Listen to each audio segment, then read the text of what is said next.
Bună seara, stimați telespectatori, bună seara, doamnelor și domnilor. Iată din nou, în această seară, gata să primim în inimă Cuvântul lui Dumnezeu, gata să primim adevărul.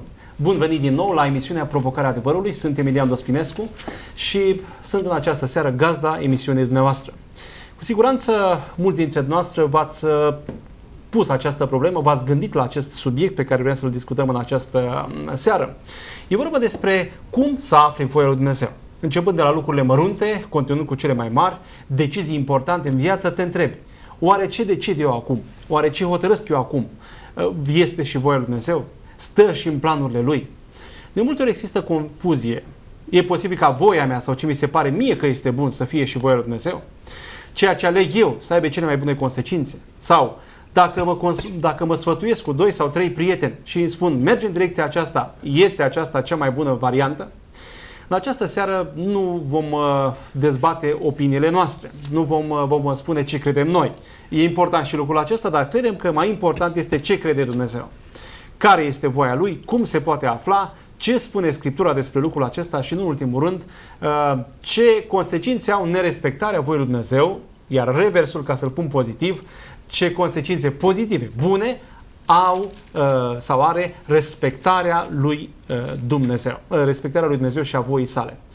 Aș vrea să amintesc un lucru foarte important. Așteptăm din partea noastră reacții. Dacă sunteți telespectatori fideli acestei emisiuni, am vrea să auzim din partea noastră opinii, am vrea să auzim chiar și mustrări, dacă este nevoie, corectări, pentru că în modul acesta emisiunea devine mai bună și vă împlinim nevoile noastre. Sunt subiecte care vă interesează și ați vrea să le dezbatem. Așteptăm o sugestie din partea noastră. Sunați-ne la telefonul care apare în josul paginii, la numărul de telefon de acolo, scrieți-ne pe mail și, în ultimă instanță, avem o pagină pe care emisiunile sunt înregistrate și puteți să le vedeți, pagina de Facebook Provocarea Adevărului. Intrați acolo, dați like, distribuiți, comentați, faceți tot ceea ce credeți de cuvință. Acestea a fost, să zicem, o mică introducere înainte de a-mi prezenta colegii cu care voi dezbate în această seară emisiunea. Spun un bun venit celor 2 colegi ai mei, domnul Eugen Profir, care este pastor în județul Neamț, la Biserica Adventistă. Bine ați venit în emisiunea aceasta. Bine v-am regăsit și v-am reîntâlnit. Și un bun venit spun și domnului Titi Hodnog, care de asemenea este pastor în Biserica Adventistă în județul Neamț. Bine ați venit! Mulțumesc pentru invitație. Aș vrea să începem cu citirea unui text biblic. Da? Avem Scriptura, Sfânta Scriptură deschisă. M-aș bucura, stimați telespectatori, dacă și dumneavoastră acasă, dacă aveți Scriptura deschisă, bine, dacă nu, cel puțin să aveți un carnețel în care să vă notați textele din care vom citi în această ocazie. Și iată textul pe care vrem să-l citim. Este cel care este scris în Evanghelia după Ioan, la capitolul 7 cu 17. Notați acest text, e bine să vă mai întâlniți cu el în alte ocazii în viață și de ce nu să-l citiți cu atenție, pentru că spune ceva despre voia lui Dumnezeu. Iată, repet, Ioan, Evanghelia după Ioan, capitolul 7 și versetul 17. Iată, dacă vrea cineva să facă voia lui, e scris cu L mare, înseamnă că e vorba despre Dumnezeu, voia lui Dumnezeu, va ajunge să cunoască dacă învățătura este de la Dumnezeu sau dacă eu vorbesc de la mine. Spunea Domnul Iisus Hristos celor care erau acolo și l-ascultau. Vreau să întreb pe cei 2 colegi care sunt în studio alături de mine, ce părere aveți despre acest verset? E clar? E puternic? Poate fi contestat? Ce vrea să spună pe la urmă? Cu siguranță n-ai ce să contesti cuvântul lui Dumnezeu. Ce spune este adevărat, este o realitate. Voia lui Dumnezeu trebuie cunoscută în primul rând doar prin Biblie. Alte cărți și alte mijloace nu putem să descoperim care este voia lui Dumnezeu. În măsura în care citești Biblia, începi să descoperi ceva. Apoi urmează rugăciunea. Trebuie să te rogi ca Dumnezeu să te poată călăuzi în lucrarea pe care tu o faci. Următorul pas spune: ascultă vocea lăuntrică a Duhului tău cel Sfânt. Duhul Sfânt lucrează și spune multe lucruri. De multe ori poate facem niște lucruri care ne par rău mai târziu și zic: mai de ce am făcut lucrul acesta? Cine? E lucrarea Duhului Sfânt care spune: e bine, nu e bine, asta este voia și așa mai departe. Apoi, ca să înțelegi mai bine, caută sfat la oamenii lui Dumnezeu. Sunt oamenii lui Dumnezeu care pot să-ți dea anumite sfaturi, anumite învățături. Iar după ce ai primit sfat, cel mai bine este verifică. Dacă chiar și omul lui Dumnezeu, dacă a vorbit conform cu Scriptura sau a vorbit de la el. Exact, trebuie să verifici. Îmi place mult în Faptele Apostolilor, în capitolul 17, spune un lucru frumos acolo. 17 cu versetul 11. Iudeii aceștia aveau o inimă mai aleasă decât cei din Tesalonic. Au primit cuvântul cu toată râvna și cercetau Scripturile în fiecare zi ca să vadă dacă ceea ce li se spus este adevărat. Deci este verificarea. Nu pot să cred fără o verificare a mea personală. Apoi urmează să crezi în Dumnezeu. Să ai o încredere neclintită. Iar după pașii aceștia, ai o pace lăuntrică. Ce este pacea asta lăuntrică? Înseamnă că ai început să descoperi care este voia lui Dumnezeu. Și convingerea aceea că faci ce este bine și ești pe drumul bun. Și face bine, da. Domnule Eugen Profir, am citit textul acesta, Ioan 7 cu 17. Aș vrea să-mi spuneți care e părerea noastră. Ce vrea să spună acest text? Ce ne comunică? Ce ne transmite? În primul rând, mă bucur pentru că în emisiunea aceasta ați pornit cu textul acesta, care din punctul meu de vedere este bază în ce privește aflarea voinței lui Dumnezeu în vederea călăuzirii noastre. Primul lucru pe care îl spune textul, dacă vrea cineva. Părerea mea este că nu poți să descoperi voința lui Dumnezeu dacă nu vrei. Poate să fie, îmi permite să vă întreb, poate să fie și reversul, să descoperi voia lui Dumnezeu, să știi ce este de făcut și probabil vom folosi niște exemple puțin mai târziu și cu toate acestea să spui, nu vreau să fac ceea ce spune Dumnezeu. Deci asta e partea negativă a problemei și probabil că ar merita să o discutăm, dar să zicem că fac parte din categoria celor care mă preocupă lucrul acesta. Nu va descoperi voința lui Dumnezeu nimeni dacă nu-și propune lucrul acesta, dacă nu vrea. Dacă vrea să trăiască cum îi place lui, va trăi cum îi place. Și nici nu-l interesează și ce nu-l vrea interesează. să spună. Textul pune această primă condiție, din punctul meu de vedere, și anume să vrei. Și dacă vrei, textul spune așa, dacă vrei sau dacă vrea cineva să facă voia lui Dumnezeu, și foarte interesant, nu spune să descopere voia lui Dumnezeu, ci să facă voia lui Dumnezeu. Eu văd o diferență între a descoperi și a face. Prima o văd ca fiind acea capacitate de înștiințare, de a înțelege, de a pricepe ce spune Dumnezeu, și apoi partea cealaltă este dacă sunt și dispus, și acum răspunde la chestiunea pe care o ridicați puțin mai sus, și anume dacă sunt și dispus să fac ceea ce spune Dumnezeu. Deci dacă vrea cineva să facă voia lui Dumnezeu, și îmi place această formulare, zice aici, va ajunge să cunoască dacă învățătura este de la Dumnezeu, și aș putea spune și reversul, și dacă nu este de la Dumnezeu, și Domnul Hristos spunea despre sine, și dacă eu vorbesc de la mine sau vorbesc de la Dumnezeu. Cred că textul acesta este o bază în subiectul nostru, pentru că vizează aspectul deciziei personale, dorinței personale și mai puțin frământarea aceasta, oare voi ajunge eu să descoper voința lui Dumnezeu? Nu e o problemă asta, numai să vrei. Cum să spun, un lucru care mi se pare foarte clar și cred că și pentru telespectatorii noștri, vreau să vă spun dacă înțeleg bine, n-ar trebui să fie nimeni pe acest pământ în confuzie, cel puțin cei care au acces la Cuvântul lui Dumnezeu. Și anume, dacă ei vor cu toată inima, nu? Am înțeles bine, dacă vreau cu toată inima să cunosc care e calea, care e voia lui Dumnezeu, Dumnezeu mă descoperă. Și nu va fi confuzie, nu va fi ceva încetoșat în mintea mea, ci vă știi clar, acesta este drumul, acesta este calea. Aș mai completa o chestiune. Să admitem că nu fac parte din categoria celor care am citit vreodată Scriptura. Poate că n-am făcut lucrul acesta, poate n-am avut o Scriptură. Eu cred că Dumnezeu pune în sufletul nostru această dorință. Important este să mă preocupe și pe mine, să dau curs acestei dorințe și garantat voi găsi și Biblie, voi găsi și direcție, voi găsi și sens, pentru că pornește de la această preocupare pentru a descoperi voința lui Dumnezeu. Iar dorința lui Dumnezeu este aceea ca să ne descopere lucrul acesta. Dacă ne amintim în Sfânta Scriptură, cu o anumită ocazie, Avram stătea sub un stejar, a văzut niște persoane, s-a dus înaintea lor, le-a invitat, au stat de vorbă și una din acelea a spus: cum aș putea să fac lucrul acesta fără să-i descoperi prietenului meu Avram? Deci cât de frumos vorbește Dumnezeu. Dumnezeu nu vrea să facă nimic în viața mea și în viața oamenirii fără să-i descopere planul, fără să-i descopere dorința și fără ca omul să intre într-o relație bună cu Dumnezeu. M-ar preocupa lucrul acesta. Este clară Biblia, Sfânta Scriptură, despre, ca să răspundă la întrebarea ce este voia lui Dumnezeu? Cu siguranță sunt, cred eu, sute de răspunsuri. Nu ne vom propune să dăm cele 100 sau mai multe de răspunsuri, ci poate câteva lucruri care sunt foarte clare, unde se spune voia lui Dumnezeu este aceasta. Da?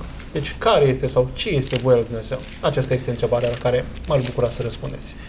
În 1 Petru, capitolul 3, cu versetul 9, spune: nu întoarceți rău pentru rău, nici o cară pentru o cară. Dimpotrivă, binecuvântați, căci la asta ați fost chemați și sunteți moștenirea lui Dumnezeu. Iar la 2 Petru, capitolul 3, cu versetul 9, spune: Domnul nu întârzie, 1 Petru 2 Petru 3, cu versetul 9.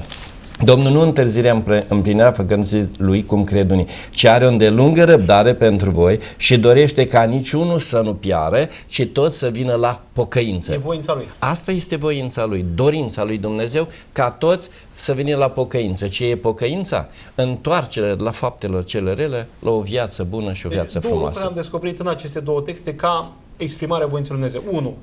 Dacă cumva îți vine să întorci rău pentru rău, nu întoarce. Și mai degrabă răspunde cu bine. E voia lui Dumnezeu lucrul acesta. Așa. E ciudată, e contra firii noastre pământești, dar așa e voia lui Dumnezeu. Și 2.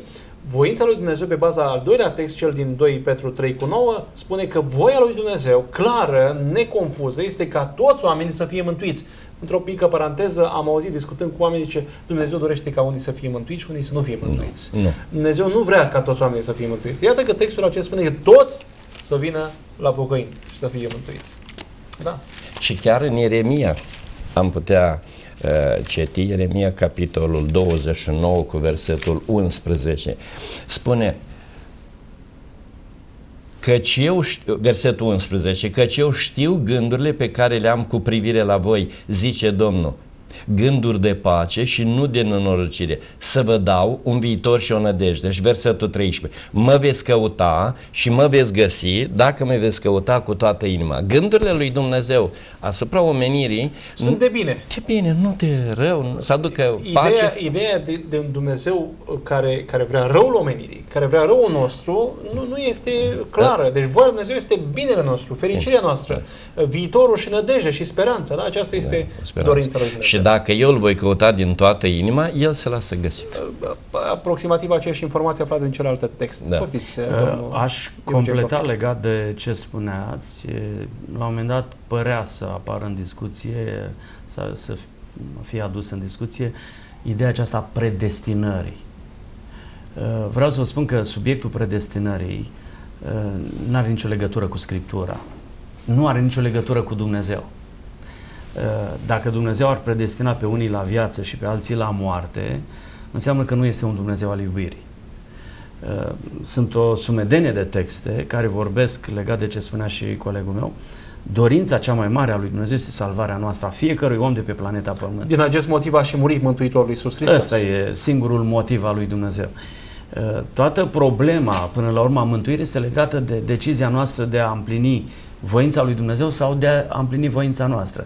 Aș lega toată chestiunea aceasta de un alt text care subscrie cumva la întrebarea cum să descoperi voința lui Dumnezeu și la un moment dat s-a adus în discuție cuvântul lui Dumnezeu. În a doua Petru, capitolul 1, versetul 20 și 21, spune așa: mai întâi de toate să știi că nicio prorocie din Scriptură nu se tâlcuiește singură.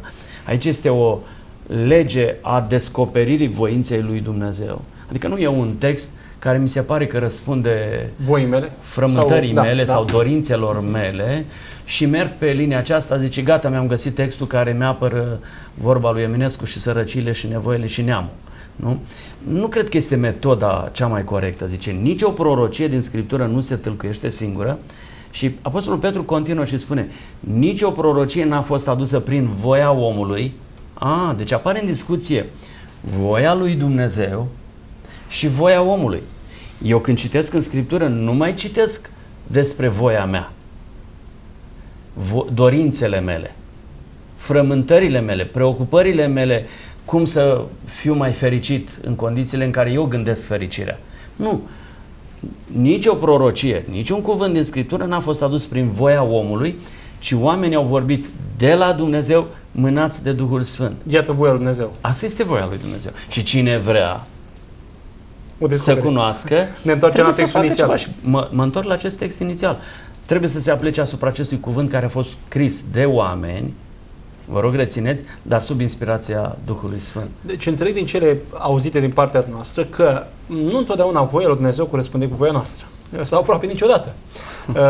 Sau va începe să corespundă când relația mea cu Dumnezeu este atât de apropiată. Experiența mea de a crede că aceasta este voia lui Dumnezeu mă va aduce până acolo încât voia mea să corespundă cu voia lui Dumnezeu. Îmi dați voie să aduc un exemplu? Poftiți. Mi-aduc aminte de un prieten cu care discutam eu. Lui era cumva în sufletul lui frământat de ideea aceasta. Cum să fac să fiu mântuit?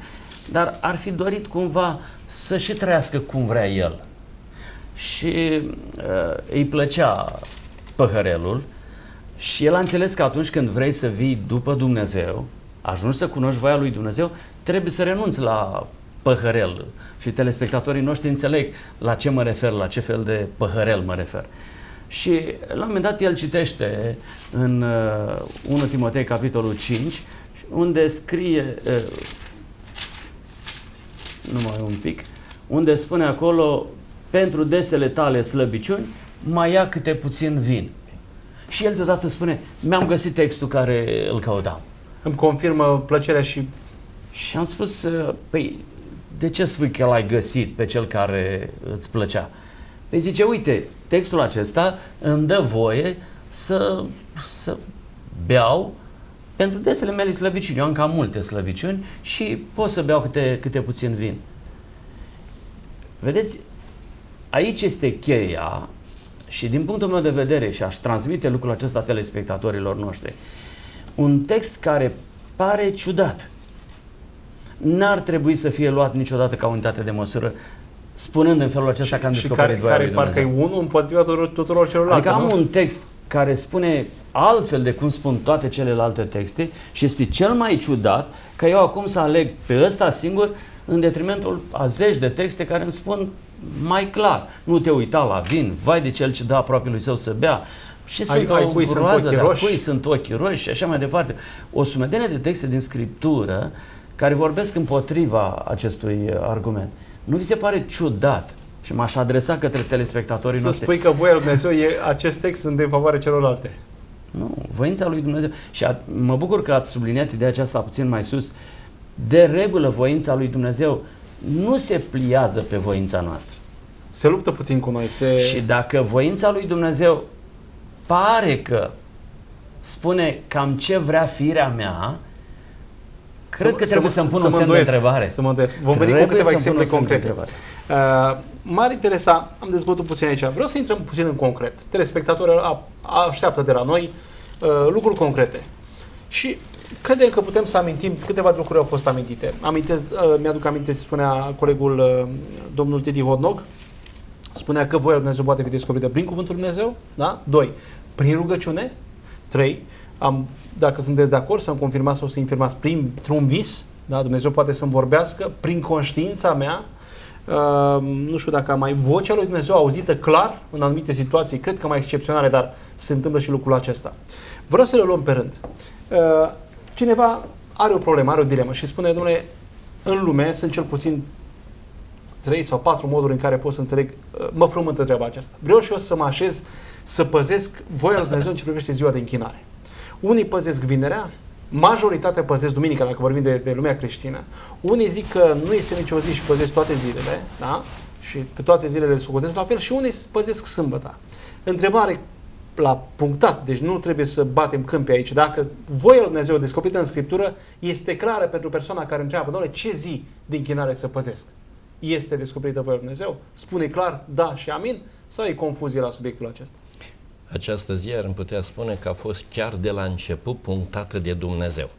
N-a fost pe parcursul timpului, Dumnezeu s-a răzgândit și a spus mai ar fi bine așa, așa. La început, după ce a creat pământul, la sfârșitul lucrării a spus ziua a șaptea, o zi destinată și pusă deoparte pentru o zi de odihnă. Nu erau evrei, nu era nimic altceva decât era Adam și Eva. Deci de la primii oameni. Deci de la început Dumnezeu a spus zi de odihnă, binecuvântată, sfințită. Celelalte 6 sunt scriptură zi lucrătoare, iar ziua a șaptea este zi de închinare, sfințită, în care s-a odihnit Dumnezeu. Nu se poate discuta. Deci voia lui Dumnezeu s-a arătat chiar de la începutul. Și încă un lucru aș spune, că e de la Dumnezeu. Ce a făcut Dumnezeu cu această zi? A pus-o în mijlocul celor 10 porunci, în lege. Și legea nu se discută.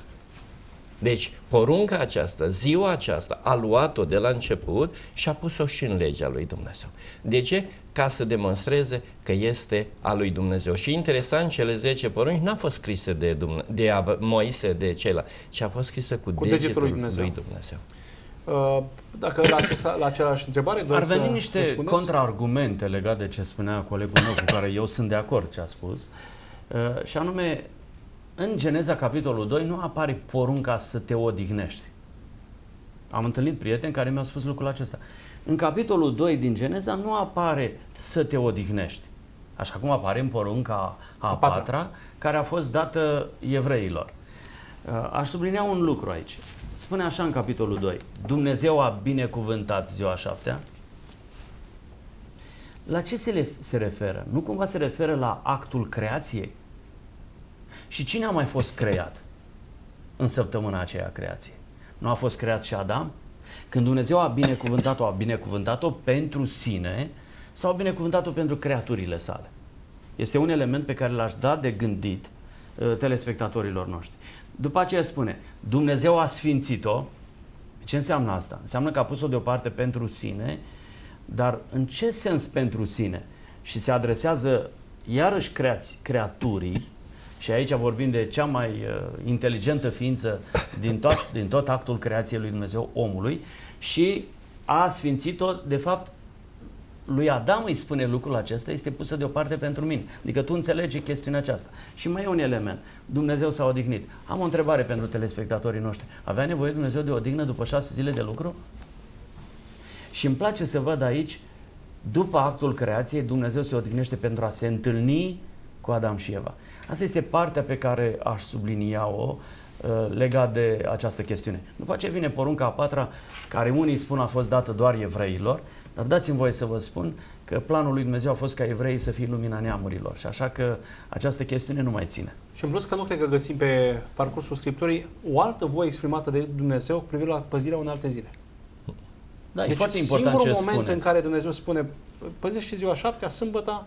E foarte important ce spuneți, pentru că în momentul în care se dă o lege, în momentul în care se vrea schimba, trebuie să se anuleze ce s-a spus. Am spus odată într-o conjunctură, sunt dispus să dau mulți bani celor care mi-aduce argumentul schimbării zile de sâmbătă în duminică sau vineri, pentru cei care țin vineri, și îmi schimb și eu religia. Să luăm o pauză acum, vom lua o pauză publicitară, imediat legăm discuția de unde am rămas și mergem pe firul discuției. Stimați telespectatori, intrăm într-o scurtă pauză publicitară, ne vedem imediat.